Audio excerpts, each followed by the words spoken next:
Bonjour à tous, ce soir je ferai pas de vidéo rapide, puisque je jouerai dans le Lone Wolf, une partie lente.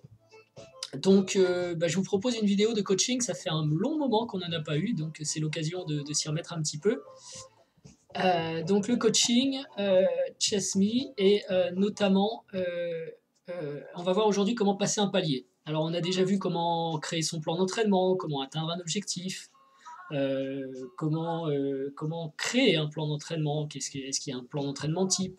On a vu aussi les méthodes pour bien s'entraîner, ça c'est important, et la programmation d'entraînement, qui était la dernière vidéo intéressante. Alors si vous ne les avez pas vues, je vous invite à retourner les voir, elles sont dans cette playlist, et c'est quand même des enseignements intéressants pour qui souhaite organiser son entraînement pour les échecs, ou aussi c'est du coaching, donc c'est adaptable parfois à d'autres activités. Aujourd'hui, donc, comment passer un palier, ça reste quand même très orienté sur l'activité sportive. On va y aller vite fait. Voilà, comment passer un palier. Donc, effectivement, on est plus dans tout de même le passage d'une barrière, qu'elle soit mentale ou physique, liée au sport ou à des activités où il faut un petit peu se dépasser. Donc là, pour nous, évidemment, c'est quand même les échecs qui nous intéressent. On est tous confrontés à ça. Il nous arrive de progresser, heureusement, et puis de nous trouver bloqués à un certain niveau sans parvenir à dépasser ce niveau, ce qu'on appelle un palier. Alors justement, allons-y. Où est-ce que je vais mettre ça? Ici peut-être? Ouais, ça devrait aller ici. Alors, comment passer un palier? Déjà, le premier point, c'est de savoir qu'est-ce qu'un palier. Donc on l'a vu, le palier, c'est un niveau qu'on a du mal à dépasser, un niveau qu'on a atteint, sur lequel on stabilise. En fait, il y a des phases de progression quand on s'entraîne, et des phases où on ne progresse plus, voire même parfois on régresse un petit peu. Donc le palier, c'est ce moment qu'on n'arrive pas à dépasser. Ça peut être, on va voir plusieurs origines. Il y a des facteurs limitants, justement, qui empêchent de passer des paliers. Donc on va identifier ces différents facteurs limitants, et contre ces facteurs limitants, il y a heureusement des solutions qu'on va essayer de lister et de comprendre ensemble. Voilà. Donc qu'est-ce qu'un palier? Un palier, voilà un exemple de progression. Vous avez dans le bas la ligne de progression. Et quelqu'un qui s'entraîne a tendance à progresser par étapes, en passant justement des paliers, pour atteindre son niveau de performance maximale. Donc ça, c'est la représentation schématique de la réalisation d'un entraînement et de paliers. En général, quand on commence à s'entraîner, on le voit, on a un progrès très rapide, et puis ensuite on va stagner un petit peu, et il faut passer ces fameux paliers. Alors quels sont les facteurs limitants? Tout d'abord, il y a le potentiel génétique. On peut se dire, voilà, moi j'ai atteint mon potentiel, je ne peux pas aller plus loin, j'ai beau m'entraîner de plusieurs façons, il n'y a pas moyen de progresser. Alors, le potentiel maximal, il faut quand même se poser des questions dessus. Parce que, est-ce que vous l'avez vraiment atteint? Je veux dire, est-ce que, par exemple, vous vivez exclusivement et professionnellement pour votre pratique depuis l'âge de 5 ou 6 ans, avec des coachs, des nutritionnistes, des entraîneurs, des gens autour de vous? Est-ce que vous êtes entraîné non-stop, depuis toujours, à la réalisation de votre objectif, et par les meilleurs entraîneurs, avec des entraînements optimaux? C'est pas sûr du tout, en fait. La notion de potentiel, euh, c'est effectivement quelque chose qu'on atteint, mais quand on est entraîné au maximum et depuis toujours. Or, personne n'est entraîné au maximum depuis toujours. Il y a forcément des erreurs d'entraînement, il y a forcément des petits ratés. Alors vous avez des gens qui s'en approchent tout de même, qui depuis le plus jeune âge vivent uniquement orientés dans l'optique de succès. Et cela, en général, c'est le haut du pavé. Vous avez effectivement le sommet de la pyramide dans notre domaine, c'est les échecs. Les meilleurs joueurs du monde, les tout meilleurs joueurs du monde, qui sont dans ce cas et qui sont très proches de leur potentiel théorique génétique. Voilà. Ensuite, les erreurs que l'on fait font que ce potentiel est de toute façon inaccessible, mais on a peut-être même tous le même. Simplement, en fonction des vies différentes et de la méthode dont on s'est entraîné, ce qu'on a fait depuis le début de sa vie, on n'atteint pas le même potentiel, même si on sait quand même qu'il y a des différences génétiques entre les gens, donc on a tous, malgré tout, un maximum qui est différent, qui peut fluctuer. Euh, mais ce qu'il faut vraiment savoir à ce niveau-là, c'est que personne n'atteint réellement son maximum, son potentiel maximal génétique. C'est tout simplement impossible. Il faudrait vraiment être entraîné de façon optimale, avoir mangé, être éduqué au mot près, si vous voulez, chaque seconde dans sa vie, de la meilleure des façons. Donc ça ne peut pas être un facteur limitant. Votre potentiel est toujours au-dessus de vous. Et puisque vous n'avez pas fait tout depuis le début de votre vie, à chaque seconde de votre vie, de façon optimale pour l'atteindre, il y a forcément une marge de progression dans ce domaine-là qui vous permet de progresser. Donc la notion de limite de potentiel, c'est une fausse excuse. Il faut l'oublier.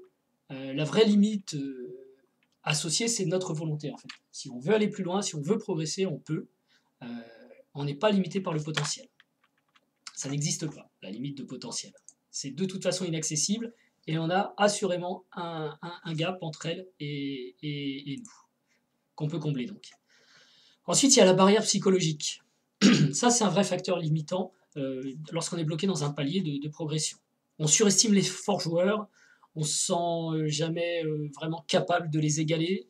En fait, le manque de confiance en soi, c'est une réaction inconsciente en vue de se préserver. C'est quelque chose de naturel qui nous évite de prendre des risques. On ne veut pas prendre des risques pour ne pas se mettre en danger, tout simplement. Et donc, un des moyens inconscients d'éviter de prendre du danger, c'est de manquer de confiance en soi. Je ne vais pas y arriver, j'ai peur, donc je ne vais même pas essayer. Et comme ça, je suis sûr qu'il ne m'arrivera rien de mal. Il faut retourner cette barrière psychologique, d'abord en se disant que si on n'essaye rien, on ne peut rien réussir. Alors vous saurez peut-être mieux que moi, j'ai lu il n'y a pas longtemps, je crois que c'était dans un bouquin d'échecs. Je ne sais pas si c'est une citation de Botvinnik, mais si vous le savez, dites-le moi, réagissez. J'aimerais bien savoir qui a dit ça, mais la citation c'est peu importe que vous croyez en votre capacité à réussir ou non, vous avez probablement raison. Et c'est ça, si on y croit, on va sûrement réussir, si on n'y croit pas, on va sûrement rater. Voilà. Donc la barrière psychologique, il faut l'exploser en multipliant les confrontations contre des joueurs plus forts, en analysant leurs défaites aussi. Vous pouvez prendre des joueurs forts que vous trouvez imbattables, et puis vous regardez toutes les parties qu'il a perdues, ça c'est possible avec les bases de données, et bien figurez-vous donc que vous allez vite réaliser que ce joueur imbattable perd régulièrement. Donc ça c'est intéressant. Vous pouvez aussi dresser une cartographie un peu avec l'erreur radar ou des faiblesses de ces joueurs que vous trouvez très forts. Et s'il s'agit d'un joueur de club à côté de vous qui vous paraît très fort, mais qui n'est pas beaucoup plus fort, et que vous arrivez à avoir accès à ces parties sur le web ou ailleurs, vous vous rendrez peut-être compte que effectivement, il a de nombreuses faiblesses qui sont assez évidentes et peut-être faciles à exploiter. Donc voilà, vous désacralisez ainsi ce qui vous semble inaccessible, puisque votre barrière c'est de vous dire que vous ne pouvez pas être aussi fort que certains joueurs, eh bien regardez donc ces joueurs et voyez s'ils sont si forts que ça. S'ils ne sont pas si forts que ça, il y a moyen peut-être de s'en rapprocher. Alors, un autre facteur, je ne l'ai pas dit, mais une des solutions ici contre la barrière psychologique, c'est d'essayer de gagner de la confiance, ne pas se bloquer dans le manque de confiance en soi, et travailler. C'est le travail. Vous allez examiner ce qui ne va pas, vous allez regarder ce qui va chez les autres, vous allez travailler, analyser. Donc la confiance et le travail sont des clés contre les barrières psychologiques. Puisque la confiance seule, évidemment, ça ne sert pas à grand chose. Si on a très confiance en soi mais qu'on ne fait rien, on va pas forcément progresser.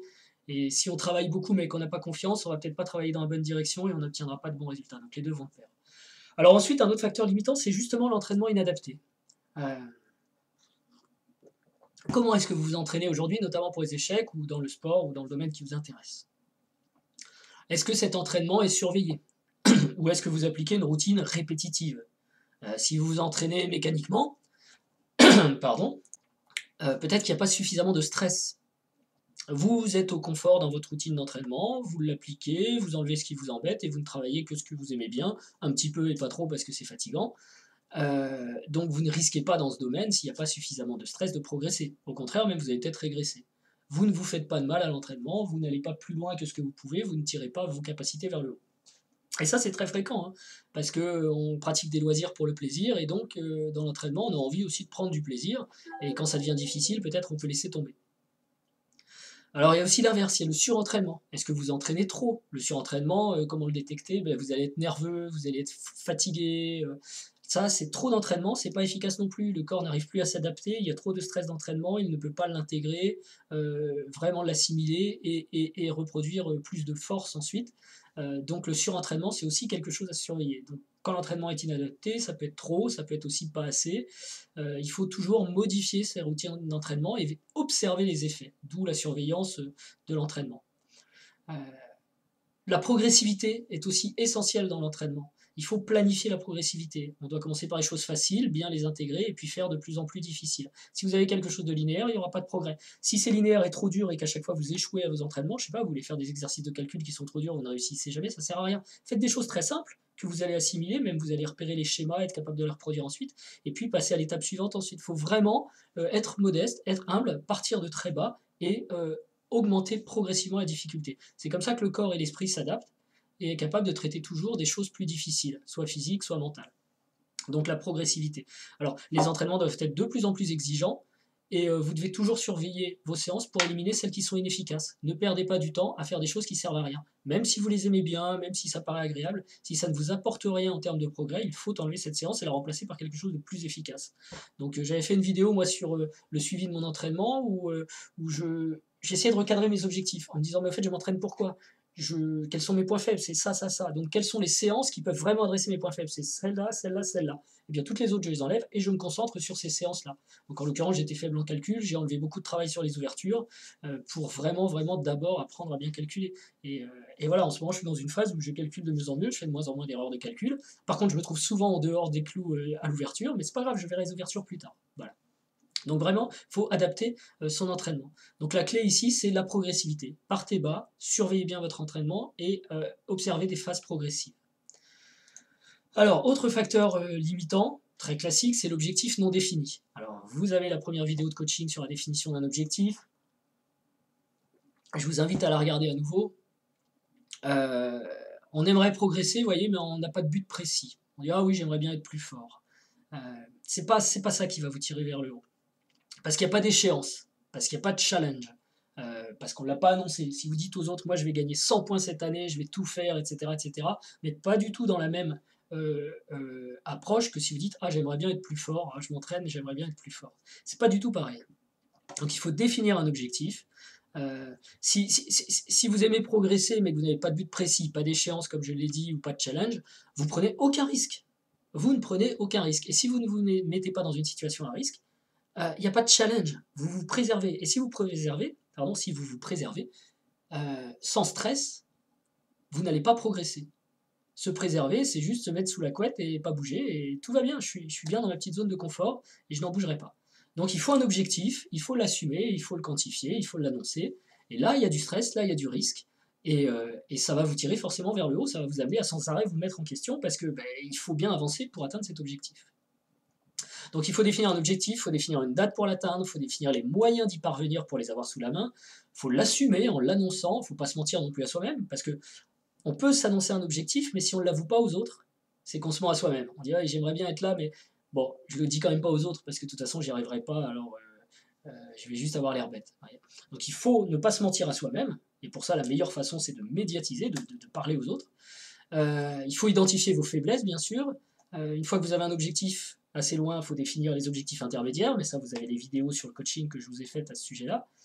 Vous devez ensuite planifier votre entraînement pour atteindre ces objectifs intermédiaires, et vous devez suivre cette planification d'entraînement au jour le jour, pour vous assurer d'abord que vous réalisez bien les entraînements prévus, et puis après plusieurs jours, par exemple à la semaine, vous vérifiez les acquis, vous réajustez le plan d'entraînement, vous vous assurez qu'il est bien progressif, que toutes les séances servent à quelque chose, que vous les réalisez bien, parce qu'encore une fois, des séances trop dures qu'on ne réalise pas, ça sert à rien, et hop, vous partez pour un programme sur une semaine suivante, qui doit vous rapprocher de l'objectif.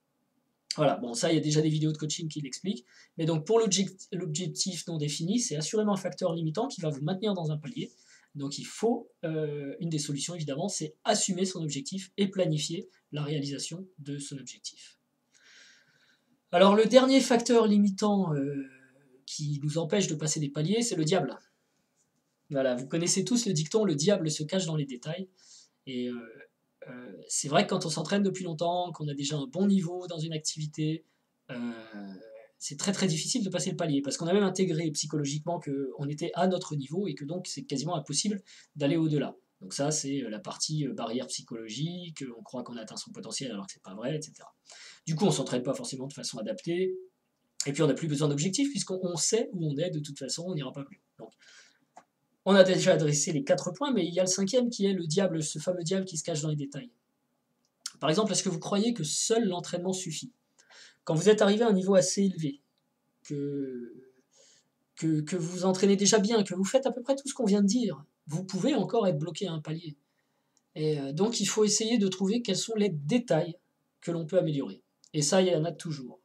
Euh, les progrès ne se réalisent pas seulement à l'entraînement. Quand on s'entraîne, on stresse l'organisme ou le mental, on dégrade en quelque sorte ses capacités pour être capable d'assimiler la séance et d'être plus fort après l'avoir intégré. Donc avec un processus de surcompensation physiologiquement, mais psychologiquement c'est un peu pareil, j'ai du mal à comprendre, je suis perdu, après j'ai compris la leçon, et ensuite je suis capable de l'expliquer moi-même parce que j'ai progressé. Donc les progrès se réalisent donc non pas seulement quand on travaille, pas pendant la séance, mais après, ou entre les séances. Et donc ce que vous faites entre les séances est très très important. Et là il y a plein de petits détails à améliorer. Pensez d'abord à l'hygiène de vie. Est-ce que vous dormez assez? On ne peut progresser que quand on dort. Le corps se reconstruit, progresse, se régénère dans le sommeil. L'esprit, l'humeur, l'énergie, tout vient du sommeil. Donc est-ce que vous dormez assez? Pour ça, il y a des détails. Il faut se coucher quasiment tout le temps à la même heure. Enfin, il faut se coucher toujours à la même heure. Dormir suffisamment d'heures, se réveiller à la même heure, avoir un rythme très régulier au niveau du sommeil pour éviter les insomnies, je me réveille à 3 heures du matin avec la tablette, etc., etc. Avoir une hygiène de vie importante au niveau du sommeil. Au niveau de l'alimentation, votre cerveau, c'est l'organe qui consomme le plus d'énergie, enfin le muscle même qui consomme le plus d'énergie dans votre corps. Donc tout ce que vous mangez, tout ce que vous buvez, ça part dans le sang et le sang irrigue le cerveau. Et donc si vous buvez de l'alcool, si vous mangez de la graisse, c'est ce genre de mauvaises calories qui vont alimenter votre cerveau et qui vont la nuit le régénérer tant bien que mal. Et donc il faut vraiment être sensible à ça. Si encore une fois vous voulez passer un palier et que vous êtes un peu au taquet, comme on dit, euh, ce sont ces détails-là qui peuvent compter, qui peuvent faire en sorte que vous allez être bien mieux, qu'au bout de 3 mois vous allez être plus maître de votre corps et de votre esprit, et plus capable, plus apte à progresser, à assimiler les informations, etc. Le sport est également important, les échecs c'est quand même très statique, on passe des heures assis, pas seulement à jouer des parties, mais à analyser, à bouquiner, c'est quand même quelque chose de très cérébral, c'est une science à apprendre, enfin, on ne bouge pas, donc il faut absolument faire du sport dans la même optique. Alors vous n'êtes pas forcément super sportif, vous n'avez peut-être pas envie de partir courir un marathon, mais faire du sport, ça peut être aussi se dire tous les jours, je mets les baskets et je vais marcher une demi-heure. Marcher, prendre l'air, marcher vite peut-être, monter des escaliers. En tout cas, avoir une dépense physique, une demi-heure à 1 heure par jour, pardon, c'est essentiel pour se sentir bien. Et ça, c'est aussi un détail auquel évidemment les joueurs d'échecs ne pensent pas du tout. On analyse la nuit, on dort pas, on mange au McDo, on mange des pizzas, et voilà, c'est pas très important pour les échecs. Mais si, c'est très important pour tout dans votre vie d'être en forme, et donc de bien dormir, de bien manger et de bouger. Voilà. Donc votre cerveau a besoin de nutriments sains, il a besoin d'oxygène pour fonctionner, ça vous pouvez le comprendre, un cerveau plein d'oxygène qui va donc être très efficace. Et évidemment, votre cerveau a besoin de sommeil. Donc il faut traquer les détails, tout ce qui ne va pas, les petites séances qui coincent, qui ne sont pas bien, ou le temps qu'on passe qui sert à rien, comme de bouquiner des magazines, alors qu'au final, c'est pas comme ça qu'on apprend forcément à calculer. Donc traquer les détails dans toute sa vie commune. Peut-être il y a des moments, il y a des temps morts. On fait la queue au supermarché, ben on peut avoir un téléphone, on résout des problèmes, ou on peut, voyez, on peut essayer de trouver tous les petits détails à améliorer dans sa vie. En gardant toujours en tête une balance équilibrée entre les efforts fournis et le plaisir. Il faut garder toujours le plaisir aussi, bien sûr. Donc les solutions, ben on les a vues, hein, les solutions contre le potentiel génétique, hein, on s'est dit on a atteint son potentiel génétique, c'est faux. D'abord c'est impossible, il n'y a pas de limite génétique, ou en tout cas elle est tellement haute qu'il y a vraiment une marge. La seule limite que vous avez, c'est votre volonté. C'est comme ça que vous vous limitez. Et il faut vraiment comprendre ça. C'est pas, j'ai pas atteint ma limite. C'est impossible. Si j'ai la volonté d'aller plus loin, je peux aller plus loin. La barrière psychologique, ne pas se sentir capable, prenez confiance, regardez les plus forts, regardez comment ils perdent, regardez comment ils gagnent, mais aussi comment ils perdent. Rendez-vous compte qu'ils ne sont pas si forts que ça. Et travaillez, travaillez, travaillez. Si vous travaillez, il y aura toujours des résultats, vous progresserez toujours en travaillant. Ça, c'est quand même la clé du succès dans tout, c'est le travail. Il n'y a pas de mystère non plus, donc ça prend du temps, il faut s'organiser. Mais le travail va vous apporter des résultats, vous pouvez avoir une confiance absolue en vous. Si vous travaillez, vous allez progresser. L'entraînement inadapté, peut-être que votre routine d'entraînement avec le temps est devenue très très très très molle, très très récurrente et sans saveur. Revoyez-la, planifiez, progressez, ayez une progressivité dans l'entraînement, faites des exercices de plus en plus difficiles et attendez de bien avoir assimilé une étape pour passer à l'étape suivante. Les objectifs non définis, donc la solution est simple, assumez votre volonté de progresser, annoncez-la et planifiez votre progression jusqu'à l'objectif.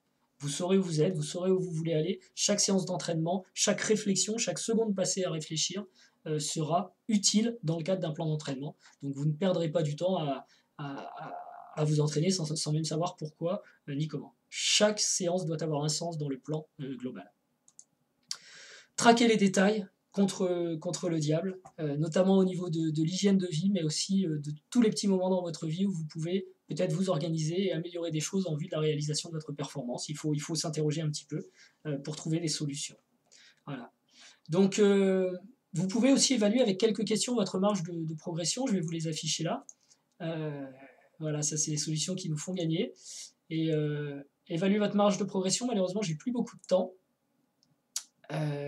Donc je continuerai peut-être une autre fois. Ok, je vous enverrai ce questionnaire une autre fois, on va s'arrêter là, parce que je dois vous quitter tout simplement.